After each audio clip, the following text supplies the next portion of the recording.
I'm in the game, now you're looking at me. I'm in the light, so your eyes can't see. I'm kicking down all the walls in this place, 'cause I was born to win. When I was 17, I had like an 8-month trial at Watford. And then after that never happened, my agent at the time was married to a Lithuanian lady. They came down and played a game where I was at.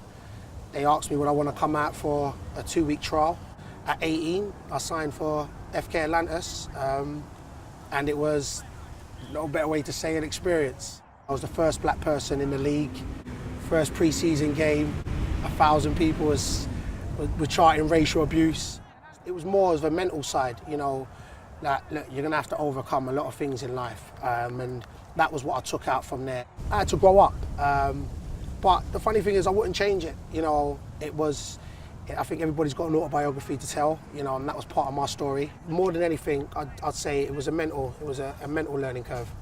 I scored a lot of goals out there, scored the winner in equivalent to their FA Cup, and then I was a miniature David Beckham. You know, it was, you know, I was opening up Adidas stores. It was what it was. It was ignorance, but it did make me believe that, look, if I can go out there and handle that, then as a footballer, there's nothing I can't handle.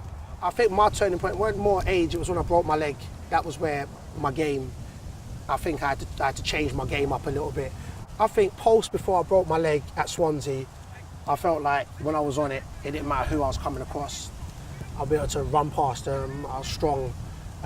Northampton came into it when I was just a goal scorer, you know.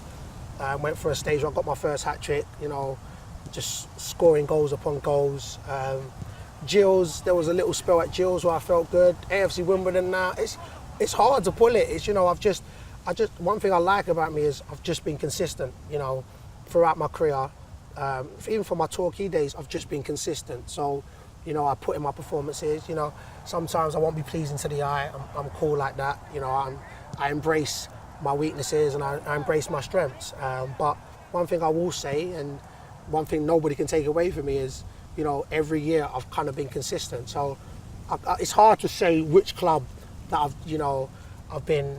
think I've been unplayable at least 2 or 3 games at every club I've been at. So I've enjoyed my career thus far. So long may it continue.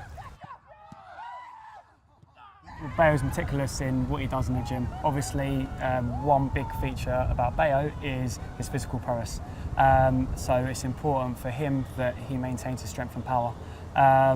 He'll work hard in the gym on a Tuesday and Thursday morning. Naturally, Monday will be a day off for Bayo, so he'll have Sunday, Monday off to recover from the game. Be in the gym Tuesday, train hard Tuesday. Wednesday, if we don't have a game on Tuesday night, he'll have another day off, and then he'll have a 2-day build-up for the game then on Saturday. Bayo brings a dimension in that he'll beat up defenders. He'll beat up defenders, cause problems that will help Tubbsy, more of a striker, run off him. I think I've very, very rarely seen him miss aerial battle, lose aerial battles. And for me, just that physical prowess helps us out massively. Since the beginning of the pre-season, Bayo's played 1,750 minutes. He's not missed a training session through injury. He's not missed a game for injury. So that tells us that how much he looks after his body, how hard he works in order then to play well on a Saturday. I was always a big guy. If you see my family, both my brothers are the same size. So I think if I didn't stay big, I wouldn't be able to eat at dinner time. So look, I've always been a big guy, so it wasn't like I just picked up myself and thought, can I be the biggest I can be? It was just, can I be the best I can be? And started to enjoy the gym. Like I said, started it at like Swansea, and from there it's just taken on. And then as you get older, you have to work harder to maintain it, and it's just, I am what I am today. So it wasn't like I just picked up, I was a big guy from when I started football, from growing up. I've always been a big individual. So yeah, it's just maintained. I've just enjoyed it even more as I've gotten older.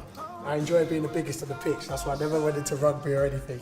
I like walking on the pitch and being the biggest. So I'm not to that degree in the sense where I just want to go get big. I enjoy the cardio, so I enjoy a session. So I start off with 45 minutes in the gym. So we haven't got the tools here, but on a Wednesday, on a day off, I will go and do the gym sessions. That's bike, rower, cross trainer, and then I'll hit the gym. So it's not like I'm trying to go for Mr. Universe, far from that. I just enjoy a good session. Most mornings, my circuit will consist of a bench press, which we just done, and I'm going to do triceps with my arms, and I'll do a set of 15, 4 sets, both hands. I want to do it like that and then keep going, and then I'll go and do arms. Because I have to try and hold off these defenders. And then I'll be working on shoulders again, 15, that'll be 1.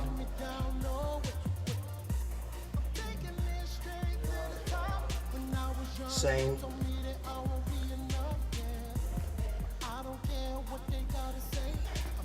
And then we'll finish off with 100 press-ups, 200 sit-ups in breaks off of 25s and 32. And that's how I break it, and that's what I'll do most mornings. If you come with me on a Wednesday, you'll see I'll have both my brothers either side, and that looks a bit like Mr. Universe because we actually go hard in the gym. But that's what I try and do every morning to maintain my workouts, and then days off, it's a bit more hard. So that's what I do to maintain.